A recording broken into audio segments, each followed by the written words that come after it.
क्षेत्र की जनता जान रही है कि कौन ऐसा व्यक्ति है, जब हम लोग के बीच में रहा तो बेहतर तरीके से रहा, आज भी है तो बेहतर तरीके से रह रहा है। कौन ऐसा व्यक्ति है जो सिर्फ थाने पर और इधर-उधर दलाली करने में लगा है, समाज का वो लोग नेतृत्व नहीं कर पा रहे हैं, जो समाज के बीच में नहीं जा पा रहे हैं, उनके दुख-सुख में खरा उतर नहीं पा रहे हैं, उन लोगों को थोड़े कोई वोट देगा। सुहेलदेव राजभर जी की जयंती पूरे देश में मनाई जा रही है और आज हम रसड़ा में हैं। जैसे कि आज बैकग्राउंड में आप देख रहे हैं सुहेलदेव राजभर जी की मूर्ति है और इस मूर्ति का सेम स्ट्रक्चर तैयार किया जा रहा है। रसड़ा विधानसभा के पूर्व विधानसभा अध्यक्ष अवधेश राजभर जी, जो कि सुहेलदेव भारतीय समाज पार्टी में रह चुके हैं और इस समय बीजेपी नेता है, युवा बीजेपी नेता, और इनके देख रेख में यह सेम स्ट्रक्चर बनाया जा रहा है। हम पूरी विस्तृत जानकारी लेंगे इनसे कि यह मूर्ति जो है कितने दिनों में बनकर तैयार हो जाएगी। बताते चले रसड़ा क्षेत्र में यह पहली ऐसी बड़ी मूर्ति होगी जो कि बनने जा रही है और इसके पहले अब तक कोई भी मूर्ति नहीं बनी है। तो आइए हम पूरी जानकारी लेंगे। स्वागत है सर, आपका परिचय। जी, आपका भी स्वागत है और आपके सभी दर्शकों का स्वागत अभिनंदन है। जैसा कि यह मूर्ति का स्ट्रक्चर बन रहा है, कितने दिनों में बनकर तैयार हो जाएगा और यह कहाँ से ख्याल आया कि नहीं हमको भी यहाँ पे एरिया में सबसे बड़ी मूर्ति बनानी चाहिए? ख्याल की बात नहीं, ख्याल तो भाई बहुत पहले से है।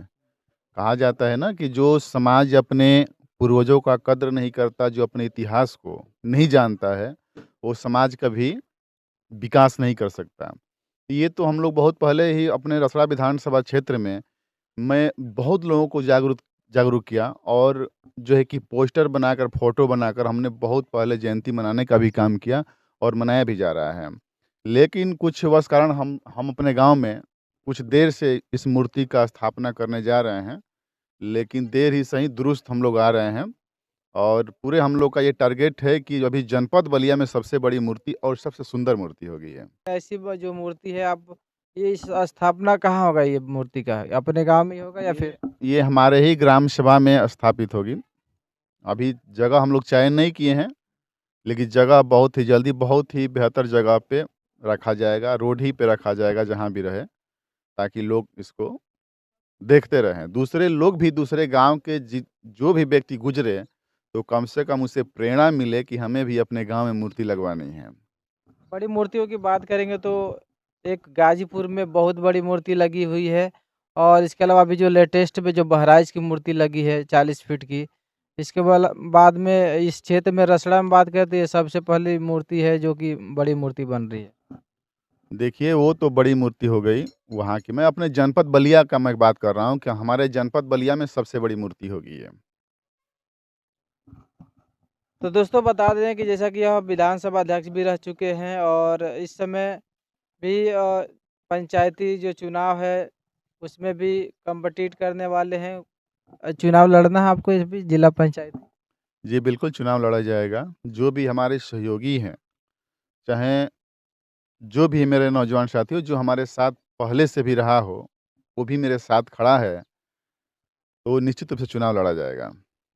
पार्टी की बात करेंगे, कौन से पार्टी से लड़ेंगे या फिर किस पार्टी के देख-रेख सपोर्ट में लड़ेंगे? देखिए, इसमें व्यक्तिगत व्यवहार डिपेंड करता है। ये चुनाव ग्राम प्रधान का, जिला पंचायत सदस्य का, ये चुनाव पार्टी लेवल बहुत मायने नहीं रखती है। ये व्यक्तिगत हम कितना बेहतर लोगों के बीच में काम किया है, कितने लोगों के बीच में रहे हैं, कितने उनके दुख-सुख में काम आए हैं, इस पे डिपेंड करता है। बात रही पार्टी की, तो भारतीय जनता पार्टी से आएँगे, लेकिन जो हमारे पुराने साथी हैं, वो हमारे साथ खड़े रहेंगे। पुरानी पार्टी जो साथ में खड़े रहेंगे तो पुरानी पार्टी से भी तो लोग लड़ेंगे। लड़ने की बात थोड़े है, उसमें भी देखा जाता है कौन कौन लायक है, कौन कुलायक है। लोग इस पे भी तय करते हैं। जो क्षेत्र की जनता जान रही है कि कौन ऐसा व्यक्ति है, जब हम लोग के बीच में रहा तो बेहतर तरीके से रहा, आज भी है तो बेहतर तरीके से रह रहा है। कौन ऐसा व्यक्ति है जो सिर्फ थाने पर और इधर-उधर दलाली करने में लगा है, समाज का वो लोग नेतृत्व नहीं कर पा रहे हैं, जो समाज के बीच में नहीं जा पा रहे हैं, उनके दुख-सुख में खरा उतर नहीं पा रहे हैं, उन लोगों को थोड़े कोई वोट देगा। अभी मैं बात कर दूँ बस्ती की, बस्ती मुडेरा की, जो मेरे भाई का जो नौजवान भाई है, जो होम गार्ड में थे, उनका मुकदमा ये लोग नहीं करवा पाए, जिनका एक्सीडेंट हुआ था। लेकिन जिस दिन हमको पता चला कि आज जो है कि हम लोग 10-15 दिन से घूम रहे हैं, अब लगभग 20 दिन हो गया और दौड़ रहे हैं सुहलदेव भारतीय समाज पार्टी के नेताओं के पास, ये लोग मुकदमा नहीं करा पा रहे हैं। जो समाज के नेता हैं, अपने आप को कहते हैं कि हम समाज का हितैषी करते हैं, हम समाज का ठेकेदार हैं, तो वो लोग नहीं करा पाए।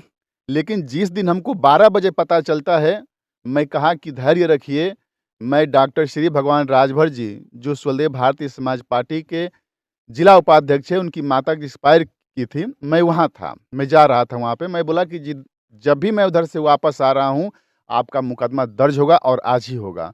और उस दिन हमने दर्ज भी कराया।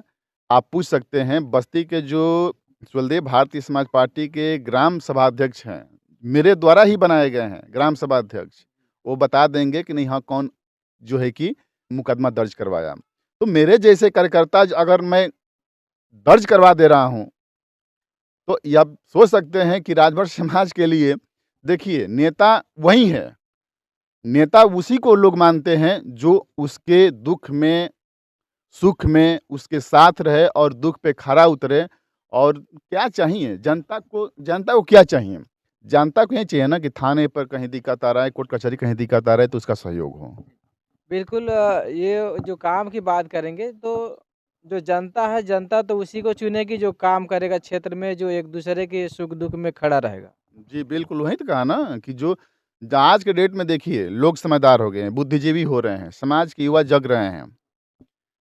पढ़ाई क्षेत्र में भी अपना बेहतर तरीके से काम कर रहे हैं, पढ़ लिख रहे हैं, तो उनके अंदर समझदारी भी तो हो रही है।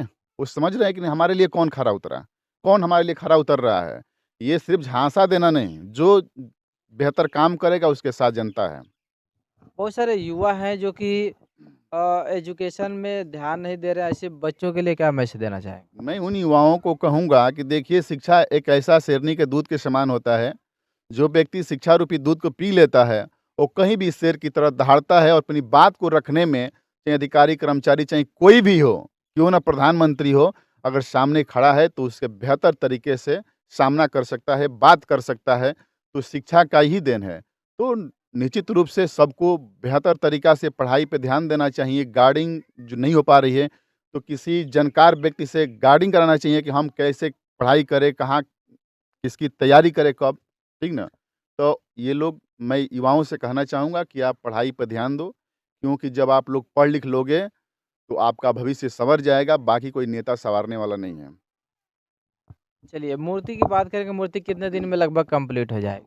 मूर्ति का देखिए मिस्त्री तो कहे थे कि हम 15 से 20 दिन में ठीक कर मतलब बना देंगे, लेकिन इस समय थोड़ा-सा उसकी जो स्ट्रक्चर है, बेहतर तरीके से तैयार किया जा रहा है। तो ये इनका कहना है कि 1.5 महीने लगभग लग जाएगा बनाने में, तो 1.5 महीने में लगभग-लगभग मूर्ति तैयार हो जाएगी, यानी चुनाव से पहले तैयार हो जाएगी। बहुत बहुत धन्यवाद।